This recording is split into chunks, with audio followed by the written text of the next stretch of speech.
I'd like to start off by telling you that my name is Chief Irvine, and I'm the police chief of the Manhattan Beach Police Department. I'm your police chief. I've been here a little over 2 years.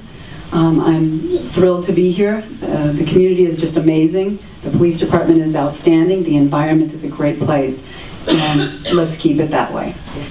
It's easy for people who are not a victim of a crime to say, oh, look at Manhattan Beach had a burglary in the city, or they had this, or there was a robbery. And many times when you're not affected by it, you just kind of say, well, okay, let me go about doing my own business. I think it's going to be very, very impactful for you to see some of those people who were victims of these crimes. They left with everything I ever had that was tangible to Alan. Everything I wanted to pass down to my daughter is gone. My name is Melinda, and my son, I'm getting emotional, was one of those, with Bob's son, was one of the 3 boys walking home from high school registration last Thursday and were held up at gunpoint at 8th and Peck.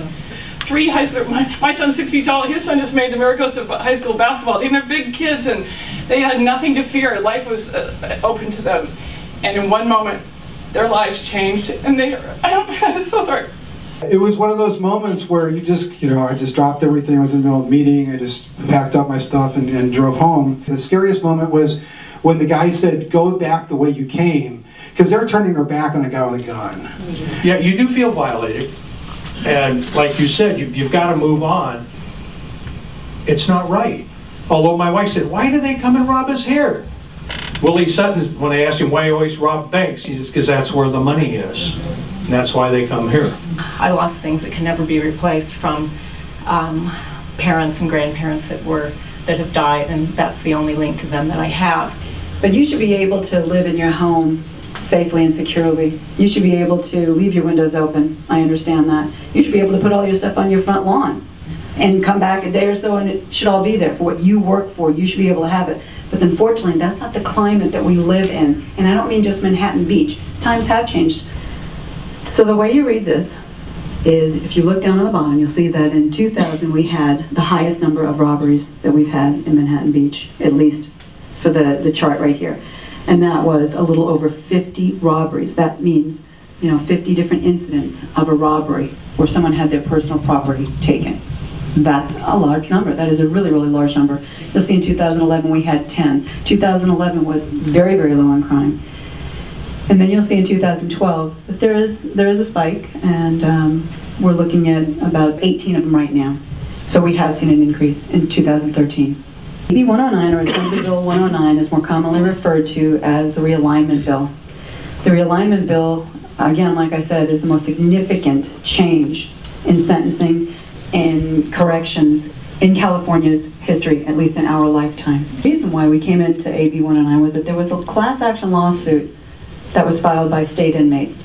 And what was happening was, at the time, the state prison system was at 187% of capacity.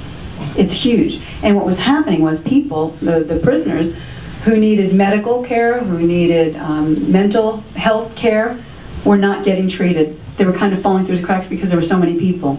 And unfortunately, some people died. And that's never okay either. The Supreme Court, a panel of judges that said, guess what, folks, this is unacceptable, we can't have this anymore. So what you're going to have to do is you're going to have to go from 187% of capacity down to 137%. And so they had to get rid of, or at least release, or move, or do something with about 40,000 prison inmates, convicted inmates.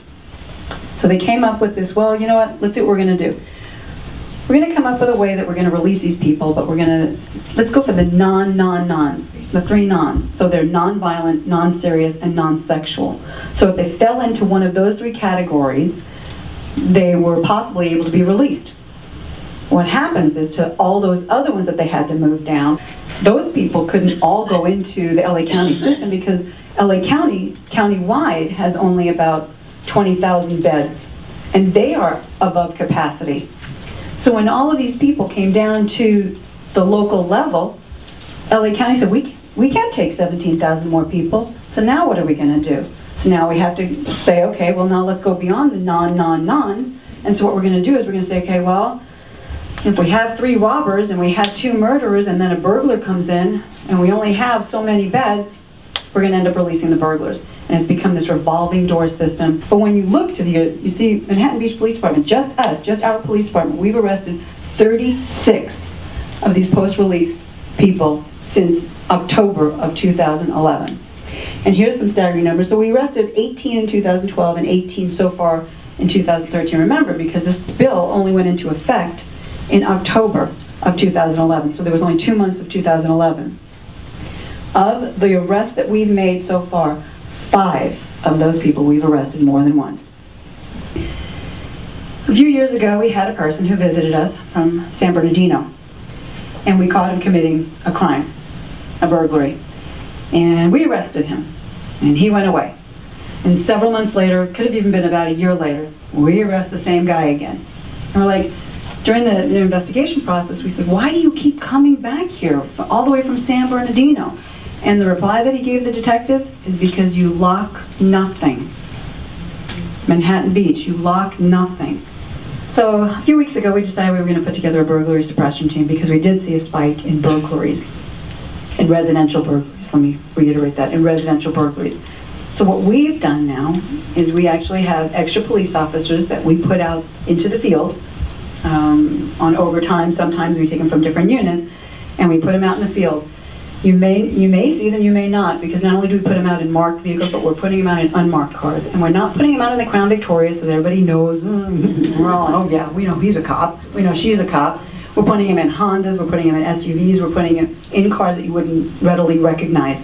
And we're having them drive around, and we're having them go up and down, and they're instructed to go down residential streets and sit. They're instructed to drive up and down where we've had recent burglaries. We also have our volunteers in policing patrol, but they have a police car that they go out in, and they're volunteers, they're citizens. They do extra patrol, they do vacation requests. When you call them, say, listen, I'm going on vacation, you know, can I have somebody check my house out? We do that. Again, we can't be everywhere all at once, so in the downtown area we have people riding bicycles. Some of you have seen our bicycle patrols. Yep, we have 3 officers, including one of our CSOs, who rides up and down the Strand. We're also coordinating with other agencies. We have contact with the FBI. Now, granted, you're not going to see an FBI agent walking around all over the place and doing extra patrols, but they are here to assist us. They will come into our community. They've already agreed to do some unmarked patrolling, and they are going to help us when we do arrest some of these folks. If we can possibly get them for any federal type charges or do whatever, they'll help us with that process as well. I don't know if you were familiar with what Nixle is, but Nixle is a lot like Twitter.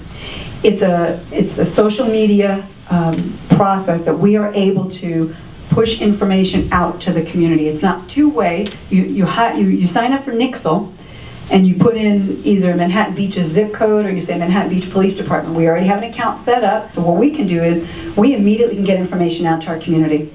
So, you know, we will do what we can do, but I don't want anybody to be so terrified that you don't enjoy this beautiful community in which you live in. Because we do have crimes, and we need to help each other out. We're trying to manage crimes. We do arrest people. You could do everything right. You could lock your doors up, you could serialize everything, you could take photos of everything. And the truth is, sometimes bad things happen to really good people. Unfortunately, sometimes that's what happens.